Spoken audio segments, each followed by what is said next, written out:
Hello class, this is your endocrine system review, also a review of the stress response.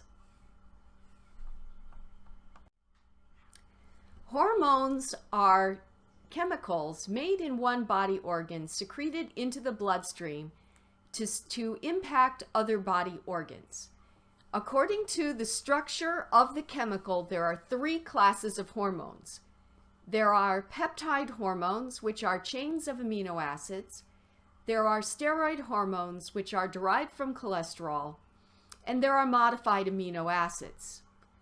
There are two classes of hormones according to action. There could probably be a third, more non-specific class, but the main two classes are anabolic hormones, which serve to build the body structure and promote growth, and there are catabolic hormones that serve to break down the body structure.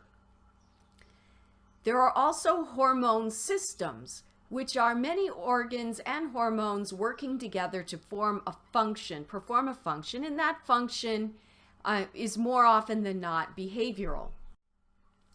And I wanted to show you what steroid hormones do. Steroid hormones enter target cells where they bind to a receptor, and together the hormone and the receptor complex goes to the nucleus where it binds to the DNA and induces either genes to be turned on or genes to be turned off. So steroid hormones, but also thyroid hormones and insulin through direct and indirect action, change the expression of genes within the nervous system and in the body. The first hormonal system we're going to discuss is the hypothalamic pituitary gonadal system, or axis, which are hormones important to mating and sexual behavior. The HPG axis differs for males and females primarily in terms of the end organ. Both males and females have a hormone called GnRH, which is a peptide hormone made by the hypothalamus, which stimulates the anterior pituitary to make FSH and LH. FSH and LH are also peptide hormones that travel from the anterior pituitary into the bloodstream, where they circulate throughout the body, but specifically stimulate the ovaries and testes. In the male, the testes makes testosterone, which then serves a negative feedback role, decreasing the concentration of FSH, LH, and GnRH.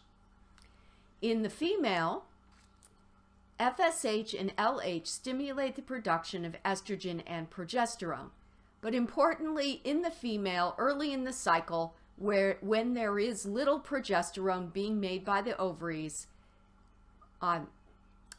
estrogen serves a positive feedback role in that estrogen stimulates the release of GnRH and LH, which then trigger ovulation in the female. After ovulation, progesterone is secreted by the corpus luteum in the ovary, and progesterone is also secreted by the placenta. Notice that progesterone serves a negative feedback function. Progesterone inhibits LH and FSH and also GnRH, and that is why progesterone can be given to women as an oral contraceptive. Important behaviorally is the sympathetic nervous system innervation of the gonads. For men, this has been proven to be important. There are some indications in women that it is important. Studies of athletes show that estrogen and testosterone levels in women increase with competition. So this mechanism is also likely important for women as well as men, but there is less proof. The reason why this is important for you to know is that in men, sympathetic activation occurs with threat, so arrival, and also this is important in boys where any kind of fear or trauma or sympathetic activation can increase testosterone levels. In men, the presence of attractive women also stimulates the sympathetic system, which then immediately causes increases in testosterone levels. And this is why men being exposed to attractive women or situations of competition increase testosterone. Testosterone in those situations is not increased by FSH, LH, or GnRH. Testosterone is regulated in those situations by the sympathetic nervous system. So if you think about it, testosterone is a fight hormone, and that is why it would be regulated by the sympathetic or fight-flight system. So to summarize the action of HPG axis hormones, GnRH is made by the hypothalamus that functions to stimulate the anterior pituitary to produce LH and FSH. LH and FSH stimulate the production of sex steroids, which are testosterone in the male and estrogen and progesterone in the female, although females also make testosterone. In the next slide, you will see that estrogen is made from testosterone in target tissues, and also progesterone has anti-anxiety effects. In target tissues such as the brain, testosterone is converted to estrogen by a hormone called aromatase.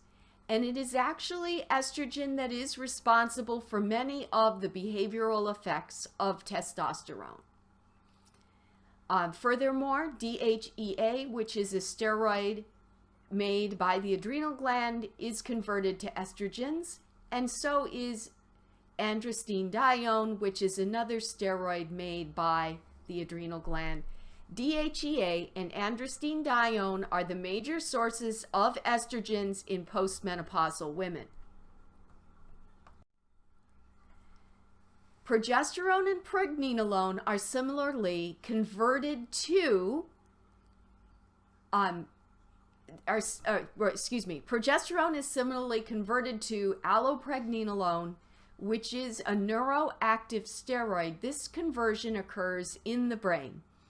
Both progesterone and allopregnenolone have anti-anxiety properties, and they stimulate oxytocin release by the hypothalamus. These two hormones also reduce CRH responses, thereby dampening the stress hormone response during pregnancy. Speaking of the stress hormone response, next I'm going to discuss the hypothalamic pituitary adrenal axis, or HPA axis, which are hormones important to the stress response.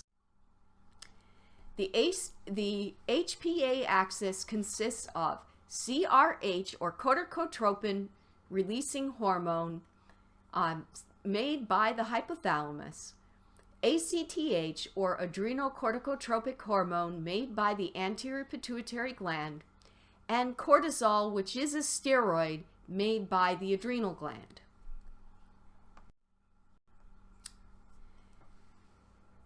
ACTH and FSH and LH are made in the anterior pituitary, along with prolactin and also TSH, and also growth hormone.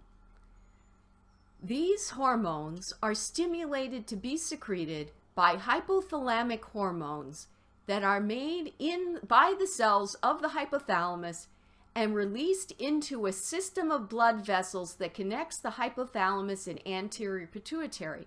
This little system of blood vessels is depicted in this slide as the portal vessels, or it's also called the hypophyseal portal system. CRH and GnRH travel through the portal circulation to reach the pituitary, but also TRH,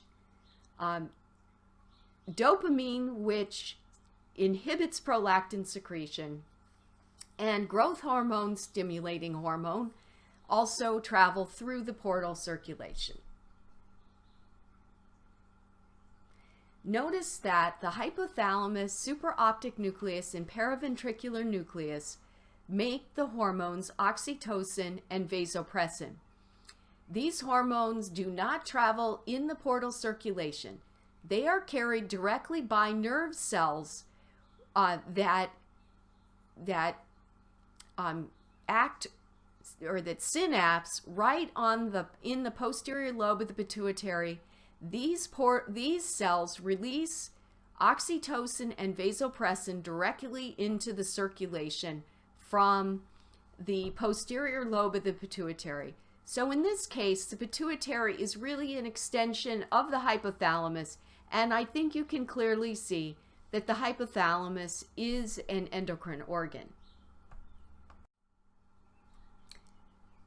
To summarize the HPA axis hormones, CRH is a peptide hormone made in the hypothalamus. Its job is to travel through the hypophyseal portal circulation to the anterior pituitary and stimulate the secretion of ACTH from the anterior pituitary. The job of ACTH is to travel through the bloodstream to the adrenal gland, where it stimulates the cells of the adrenal cortex to synthesize and secrete cortisol, a steroid that is important in catabolic responses. Next, we're going to discuss thyroid hormones, hormones important in metabolism. Thyroid hormones are not steroid hormones. They are also not peptides. They are modified amino acids. Thyroid hormone, and also interestingly norepinephrine, epinephrine, and dopamine are all made from the amino acid tyrosine.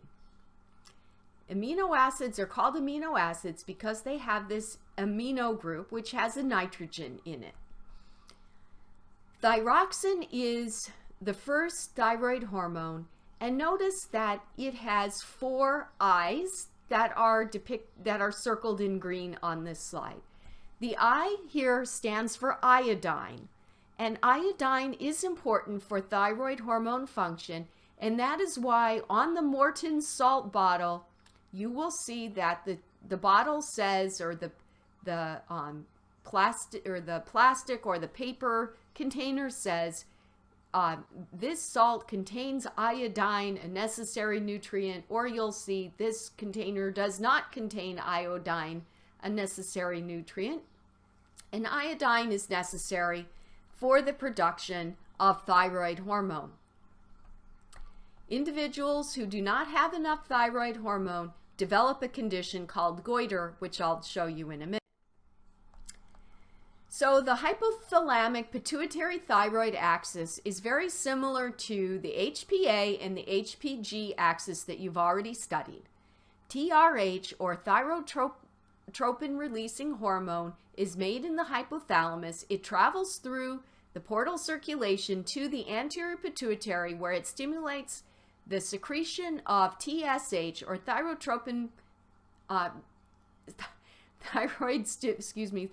stimulating hormone.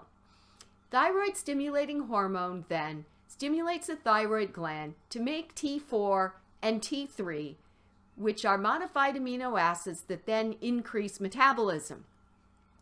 Notice that understanding this axis is important to you clinically, because the best test to rule out thyroid dysfunction in a person with depression, or to rule out thyroid hyperfunction in a person with anxiety, is to measure TSH. This system is so sensitive that if thyroid hormone levels are physiologically too low, the body responds with increases in TSH. If the body's thyroid hormone levels of T3 and T4 are too high, the pituitary then is inhibited, and the TSH can drop to non-detectable levels. So to diagnose either hyper, which is too much, or hypo, which is too little thyroid hormone, we do not really measure T4 or T3. We use TSH, as an index of how much thyroid hormone the brain is sensing that it has. So here is a summary of the thyroid axis hormones. Thyroid hormone is a modified amino acid with anabolic properties. In metabolism, it stimulates a diverse set of metabolic activities that increase the basal metabolic rate and also increase heat production. That is why a person who is hyperthyroid is too hot and a person that is hypothyroid is too cold. Thyroid hormones also stimulate all aspects of carbohydrate metabolism, and they stimulate fat metabolism. It turns out that increased blood cholesterol can be a symptom of low thyroid. Thyroid hormones are also essential for growth, as evidenced by growth retardation and mental retardation that can occur in children with growth hormone deficits. That is also why growth hormone is always tested at birth in neonates. So I think it's important for you to understand where the thyroid gland is located and what it looks like when it's enlarged. So I tried to find pictures of both people of color and white people. You see this woman here, you can see the outline of her thyroid gland. It is slightly enlarged. So you might come to recognize that in your patients. In this person, I don't know, it looks like a woman. In this woman, the thyroid gland is visibly enlarged due to a goiter. This can happen, this doesn't have to be a tumor or cancer. This can happen due to iodine deficiency. But if you happen to notice that your client looks like they have a fat neck that's out of proportion to the rest of their body, they should probably have that examined. You can't really tell by looking at someone if they're clinically hyper or hypothyroid, but you should be alert to what this might look like in a client. Similarly, there is a disorder called Graves' disease in which a person's eyes look like they could be, it's not a very nice expression, but bug-eyed. And what we mean by bug-eyed is that you can see the white of the eye all the way around. So notice normally you should not see the bottom white of the eye in a person. Here it can be Graves' disease can be very subtle. Graves' disease is associated with hyper or too high of thyroid hormone. And Graves' disease is actually caused by antibodies that act like TSH in the body. So there are actually antibodies or chemicals of the immune system that artificially stimulate the thyroid gland. And these antibodies also are deposited in the muscles of the eye, and that is the reason for the condition called exophthalmos, or eyes bugging out. Hypothyroidism is a condition that can be caused by the immune system attacking the thyroid gland, among other things. It is associated with feelings of fatigue, feeling cold, weight gain, poor appetite, hair loss, and skin changes. Among the hair loss that is common in hypothyroidism are loss of the eyebrows and also skin changes. There is kind of a scaly, dry skin and a puffiness called myxedema. What about other anabolic hormones? The most important anabolic hormone is insulin. Insulin is a peptide made by the beta cells of the pancreas. Insulin has different actions in the body depending on the target tissue. Insulin stimulates glucose uptake and the synthesis of glycogen, fats, and protein. So in the muscles, insulin stimulates glucose uptake and utilization. It also stimulates glycogen synthesis, and glycogen is basically how the body stores sugar. In fat cells, insulin stimulates glucose uptake, and then glucose is turned into fat in the fat cells. In the liver, insulin stimulates glucose uptake and the storage of glucose in the form of glycogen, and also the storage of energy in the form of fat synthesis by the liver. When plasma insulin is too low, muscles stop taking up glucose, and that can lead to high blood sugar levels. Similarly, the fat cells do not use or uptake glucose very well, and so fat levels in the blood go up. When plasma insulin goes down, glucose is released into the bloodstream due to catabolism. All of these actions that occur in the absence of insulin occur because insulin and cortisol contradict one another. So when you have too low plasma insulin, all of the effects of cortisol are seen excessively, which include increased glucose in the bloodstream. There is another hormone made by the pancreas called glucagon, and its job is to antagonize insulin also. So we have now two hormones that antagonize or do the opposite of insulin. One is cortisol and the other is glucagon.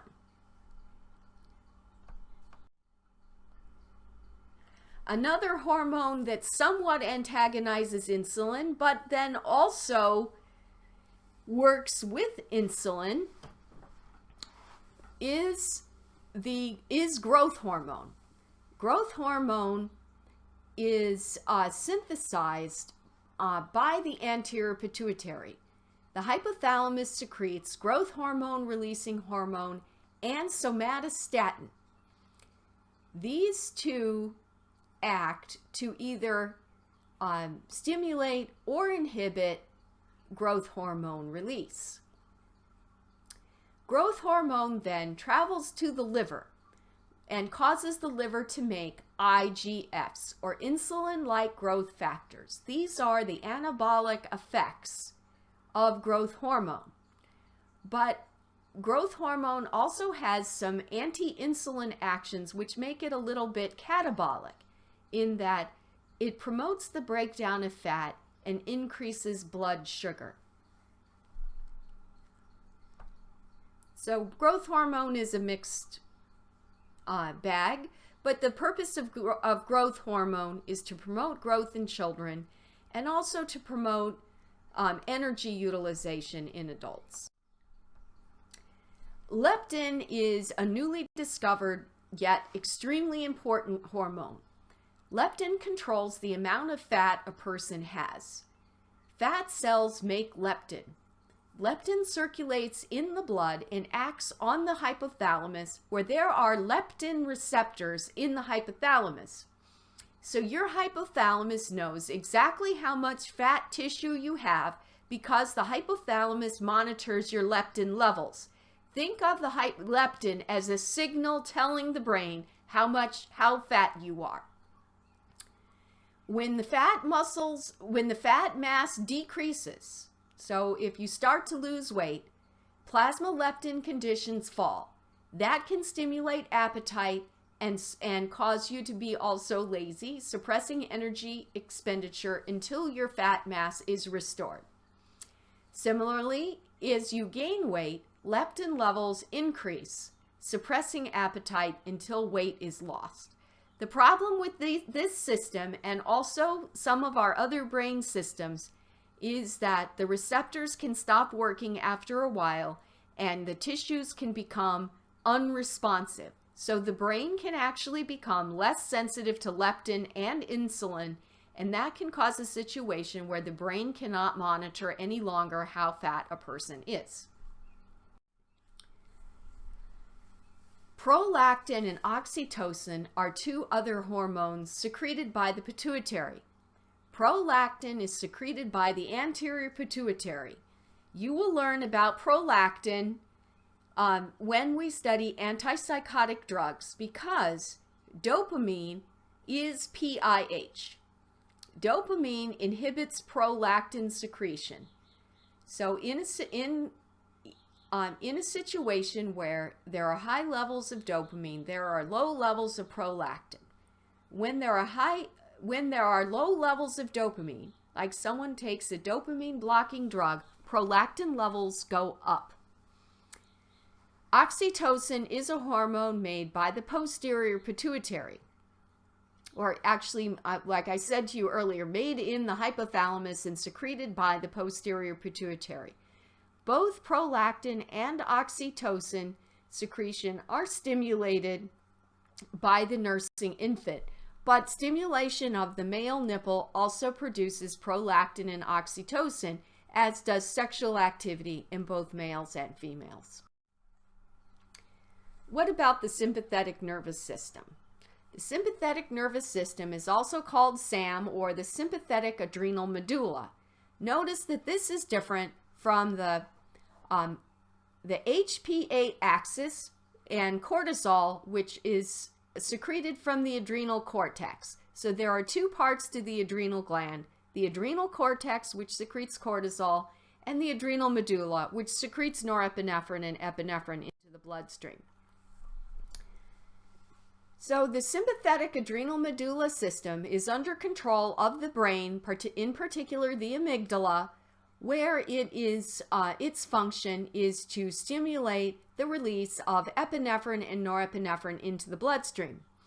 These hormones are also catabolic and antagonize the actions of insulin. So we've learned about several catabolic hormones in this talk. We've learned about, first of all, cortisol being the most important catabolic hormone. We've learned about glucagon. We've learned about growth hormone. And now we've learned about epinephrine and norepinephrine. All of these hormones function together to maintain blood sugar levels in a normal range for brain function.